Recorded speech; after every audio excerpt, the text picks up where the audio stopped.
It is time to harvest the rhubarb.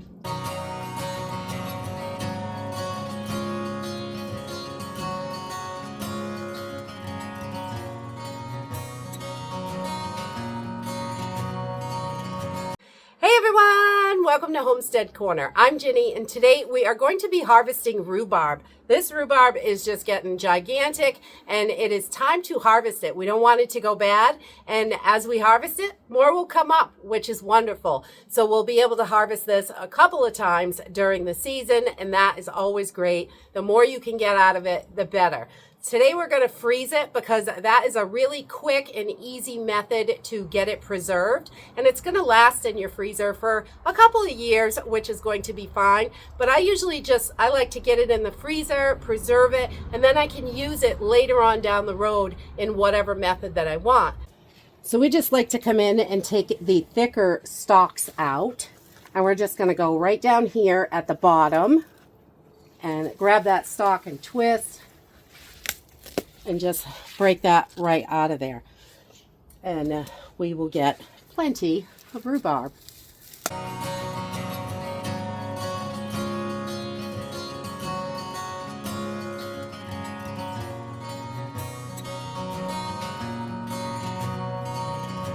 So that is about all I'm going to take off this plant. I want these to get a little beefier and give room for these other ones to really grow in.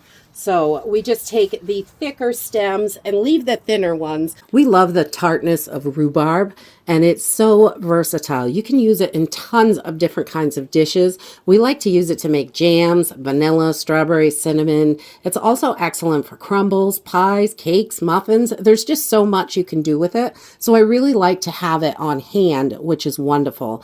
And it also has great nutritional value. It's got high in fiber, so it aids in digestion. It's also got a really good amount of vitamin K in there, which is great for bone health. It's got calcium, vitamin C, antioxidants. Overall, it's really good for you.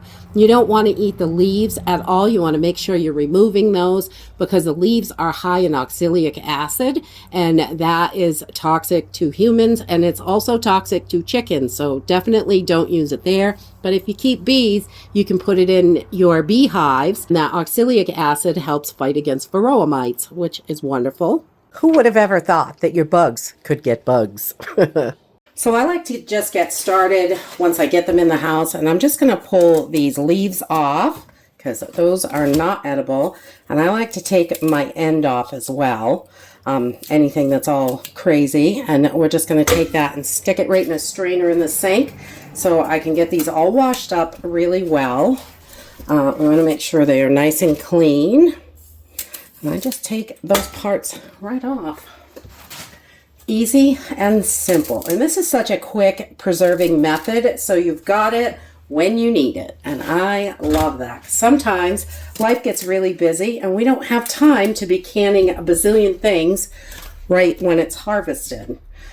So we can definitely get these in the freezer and make things when we're ready. Once we have these all cleaned up, I'm just going to lay them out on a towel. And I'm going to take another towel. We're just going to dry these up, get all that water off because we don't want them to have any excess water when we are freezing them. So we've got all our pieces here. I just take another towel, put it on top. I don't do anything hard. I try to make life as easy as possible. And we're just going to try and soak up as much of that water as we can. Make sure that we're not putting it in the freezer soaked because that will cause extra frost in there. We don't want that. We're going to vacuum seal these so they last as long as possible. So it doesn't have to be perfect, but you know, as much water as you can out of here. So I just cut these in about half-inch pieces, just so about the size that you're going to want to use in your recipes. So if you're using them for jams or pies or whatever, usually about half-inch pieces work good. And I do have two different varieties of rhubarb here. One is not red, and the other one is, but that's okay. They are delicious. I always mix them together, so whatever we have. And then I just keep a tray right over here on the side. You can parchment line this, but I've never really had it stick, so I just throw it right on the baking tray because I'm going to flash freeze these in the freezer. Simple and easy. We got to keep things as simple as possible. We have such a busy month coming up with events and all sorts of stuff. Oh my goodness, family, tons of things.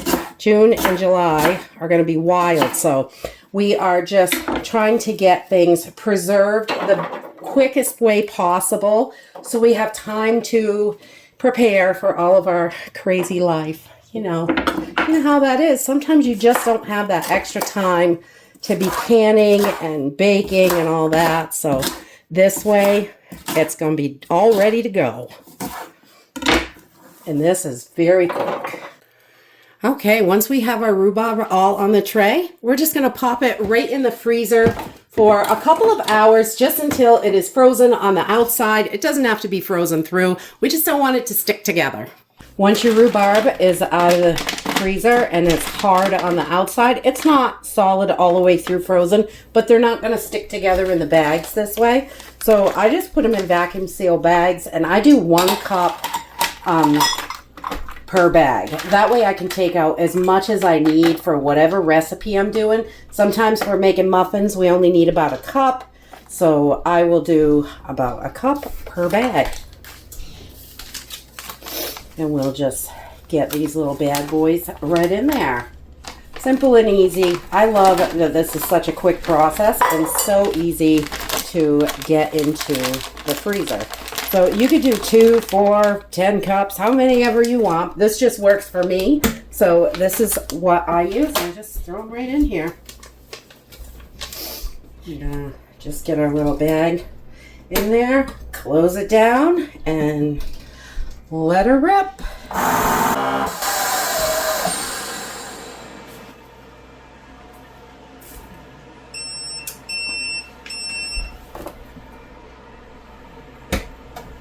And that's it. Super simple and easy. It is so fast. You've got it preserved. It's going to last a couple years in the freezer.